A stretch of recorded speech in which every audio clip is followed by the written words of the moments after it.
नाशिक शहरातील भूमाफियांची प्रकरणं ताजी असतानाच म्हसरूळ पोलीस स्टेशन हद्दीतील मखमलाबाद परिसरात राहणाऱ्या सौ भारती प्रकाश आहिरे या अनुसूचित जाती जमातीतील महिलेचा प्लॉट काही भूमाफियांनी खोटे कागदपत्र तयार करून स्वतःच्या नावावर करून घेतल्याचा प्रकार समोर आलाय। याबाबत पीडित महिला तसेच त्यांच्या पतीने प्रसार माध्यमांशी बोलताना माहिती दिली। माझं नाव भारती प्रकाश आहिरे। काय झालं तुमच्यासोबत? माझ्या प्लॉट माझ्या नावाची बनावट बाई कोणीतरी उभी करून माझा प्लॉट हडप केला। सर आपलं नाव सांगा। माझं नाव प्रकाश देवराम आहिरे। आपण राहायला कुठं आहात? मी सध्या येवला इथे राहतो। बरं, आणि काय काम करता आपण? मी एक सेवानिवृत्त कर्मचारी आहे, आता कामावर काही करत नाही। बरं, आता हे म्हसरूळमध्ये भूमाफिया तुमच्या प्लॉटचा काहीतरी विषय झालेला आहे, काय प्रकरण काय आहे? हो, मे महिन्यामध्ये माझ्या मुलांनी ऑनलाईन सातबारा काढला। त्यावेळेला माझ्या सातबारावर इतर इसमाचे नाव दिसले। तुम्ही हा प्लॉट कधी घेतलेला आहे? साधारणतः मी 1986 साली हा प्लॉट घेतला आहे। कोणत्या ठिकाणी आहे हा प्लॉट? हा प्लॉट मखमलाबाद शिवारात गट नंबर 414चा एक पैकी प्लॉट नंबर 27 आहे। ओके, हा तुम्ही तेव्हा खरेदी केला होता? तो सन 1986ला खरेदी केला आहे। काही कर्ज वगैरे काढून किंवा असं घरातले दागिने मोडून सगळं मायापुंजी जमा करून मी केलेला आहे तो, आणि खूप कष्टाने केला आहे तो। बरं, तुम्हाला हे कधी कळालं की तुमच्या प्लॉटवर दुसऱ्या लोकांचे नाव आहेत म्हणून? हे मी जेव्हा उतारा काढला, कोणत्या साली? आता मे मध्येच, जून 2024 मध्येच चालू।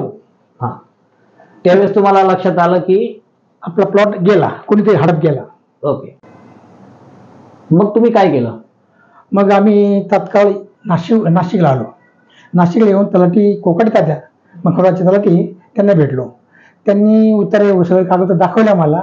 त्यात आमच्या नावात नाव कमी होऊन इतर इसमाची नावं लागली होती। तर त्यांनी सांगितलं इतर इसम म्हणजे फार म्हणजे असे व्यवसायाने डॉक्टर आहेत, तर त्यांनी तुमचे नाव कमी करून ते लावले गेले, हे आम्हाला समजलं। मग आम्ही घाबरलो। त्यानंतर आम्ही या संबंधात आमचे कायदेशीर सल्लागार त्यांना भेटलो। त्यांनी आम्हाला थोडासा सल्ला दिला कायदेशीर। त्यानंतर कागदाची जुळवाजुळव केली। मग सगळे कागदपत्र घेऊन आयुक्त साहेबांकडे तक्रार अर्ज आम्ही दिला। अर्ज दिल्यानंतर प्रत्येक त्या तक्रार अर्जाची प्रत्येक पोलीस स्टेशनला जे संबंधित पोलीस स्टेशन होते त्यांना आम्ही प्रत दिली, म्हसरूळला दिली। असं म्हसरूळ पोलीस स्टेशनला गुन्हा दाखल केला का? गुन्हा दाखल नाही केला त्यांनी, गुन्हा दाखल करून घेतला नाही त्यांनी। फक्त आमचा अर्ज होता तो घेतला, पुढे काय कारवाई केलीच नाही। आणि त्यांनी 2-3 टाइम आम्हाला त्यांची आम्ही भेट घेतली, पण त्यांनी काय आमचं काय काही आमचं योग्य काम केलं नाही। अच्छा, म्हणजे गुन्हा दाखल करून घेतला नाही। मग त्यानंतर काय झालं? त्यानंतर आम्ही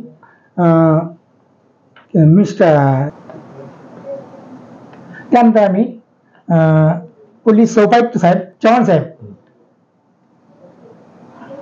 त्यांना भेटलो।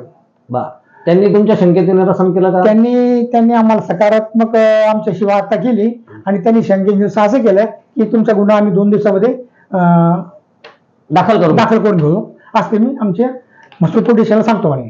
बरं, मग आता तुम्हाला भेटून किती दिवस झाले? आता भेटून मला 4-5 दिवस झाले। ओके, आतापर्यंत गुन्हा दाखल झाला का? अजून गुन्हा दाखल झाला नाही, आम्ही वाट पाहतोय आम्हाला न्याय कधी मिळेल। अच्छा, म्हणजे तुम्हाला अजून काही म्हसरूळ पोलीस स्टेशनने बोलवलं नाही? अजून काही बोलवलं नाही।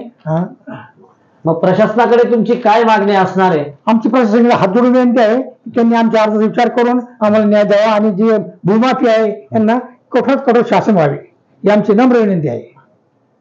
जर शिकवावी त्यांनी असं पुढे करू नये, गोरगरिबाचा प्लॉट घेऊन हडप करू नये असं।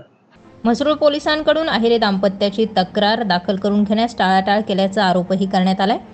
नाशिक शहर पोलीस आता या भूमाफियांवर काय कारवाई करणार याकडे सर्वांचंच लक्ष लागलंय। स्टार 24 फास्ट न्यूजसाठी दीपक अंभोरे, नाशिक।